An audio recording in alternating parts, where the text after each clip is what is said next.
उत्तर प्रदेश में योगी सरकार का एक फैसला इन दिनों विवादों में है। सरकार ने दरअसल शादी के रजिस्ट्रेशन का फैसला किया है। विरोधी सरकार पर सवाल खड़े कर रहे हैं और अब मुस्लिम धर्मगुरु भी सरकार के इस फैसले से नाराज हैं। उलेमाओं का कहना है कि जब निकाहनामा मौजूद है तो फिर सरकार के साथ रजिस्ट्रेशन जरूरी क्यों?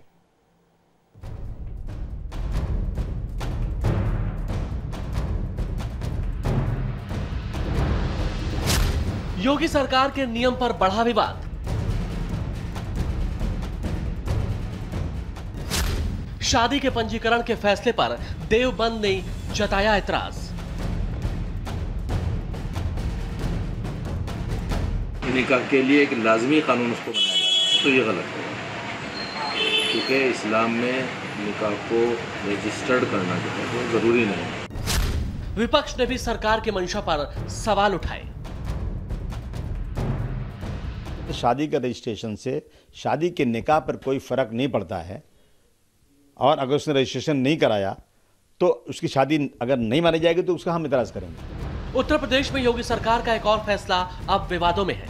पहले अवैध बूचड़खाने पर रोक, फिर एंटी रोमियो स्क्वाड और अब शादी के पंजीकरण के फैसले पर सवाल उठ रहे हैं। योगी सरकार ने राज्य में शादी का पंजीकरण अनिवार्य कर दिया है, जिसके बाद से दबी जुबान में ही सही विपक्ष इस फैसले पर सवाल खड़े कर रहा है। मुस्लिम धर्मगुरु भी सरकार के इस फैसले से नाखुश नजर आ रहे हैं। दारुल उलूम देवबंद ने योगी आदित्यनाथ सरकार के विवाह पंजीकरण के निर्णय को गैर जरूरी बताया है। यहाँ के उलेमा का मानना है कि विवाह के रजिस्ट्रेशन को बाध्य करना धार्मिक आजादी के खिलाफ है। पैदाइश की रजिस्ट्रेशन होता है या मृत्यु का रजिस्ट्रेशन होता है तो इसमें तो कोई हर्ज नहीं है, लेकिन अगर वो निकाह के लिए एक लाजमी कानून उसको बनाया जाए तो ये गलत है, क्योंकि इस्लाम में निकाह को रजिस्टर्ड करना जो है वो ज़रूरी नहीं है। इंतजामी सतह पर अगर कोई इस तरह का फैसला होता है तो मुसलमान उसकी पाबंदी कर सकते हैं। दरअसल योगी सरकार के नए फैसले के तहत अब शादी का पंजीकरण कराना जरूरी हो गया है। योगी सरकार ने साफ कर दिया है कि अब से शादी का रजिस्ट्रेशन कराना जरूरी होगा। बड़ी बात यह कि रजिस्ट्रेशन कराने के लिए ऑनलाइन फैसिलिटी भी दी जा रही है। मुसलमानों की शादी रजिस्टर कराने के लिए खास इंतजाम किए जा रहे हैं, जिसके तहत मुसलमान अपनी 4 शादियों तक का रजिस्ट्रेशन करा सकेंगे। इस फैसले के तहत हर किसी को अपनी शादी की जानकारी देनी जरूरी है। यूपी में रहने वाले मुसलमान अगर एक से अधिक शादियां कर चुके हैं या करने वाले हैं तो उन्हें अपने प्रत्येक विवाह का पंजीकरण कराना होगा। रजिस्ट्रेशन फॉर्म में बाकायदा मुसलमानों के लिए 4 शादियां तक पंजीकृत कराने की सुविधा है। स्टैंप और निबंधन विभाग की वेबसाइट पर विवाह पंजीकरण पेज पर जाकर अपना और पत्नी का आधार नंबर डालना होगा।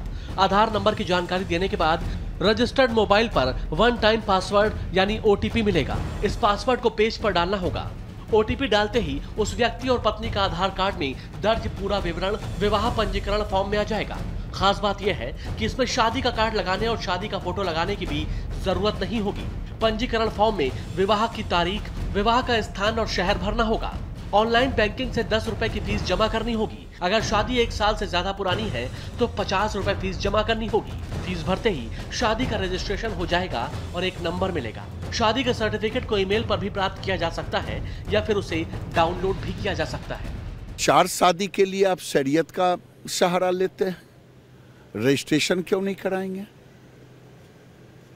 रजिस्ट्रेशन कराने से क्यों भागते हैं? इसलिए भागते हैं कि वास्तविकता उजागर ना हो, और देश को सबसे बड़ा खतरा है बढ़ती हुई जनसंख्या, और उसका मुख्य कारण है ये कुरीतियाँ। दिक्कत ये है कि वो कुछ परफॉर्म नहीं कर रहे हैं। जो वादा किया, किसान सुसाइड कर रहे हैं, बेरोजगारी बढ़ रही है, लोग मर रहे हैं, मजदूरों के अधिकारों में कटौती हो रही है, देश में एक अफरा तफरी मची है। तो इन सब चीज़ों से जो बुनियादी सवाल हैं इस देश के, उससे ध्यान हटाने के लिए इसी तरह का एजेंडा वो खड़ा करते हैं। ये भारत के संविधान से चलेगा। हमारे यहाँ मंत्री हैं मोहसिना रज़ा, उन्होंने रजिस्ट्रेशन कराया है, वो तो मुस्लिम है। तो ये मैं नहीं मान सकता कि नहीं करते रजिस्ट्रेशन। जो नहीं करते करेंगे, आदत धीरे धीरे लोगों को डालनी पड़ेगी। एक राष्ट्र एक टैक्स जब जम्मू कश्मीर स्वीकार कर लिया है तो भारत के संविधान को धीरे धीरे सब मुसलमान स्वीकार करेंगे।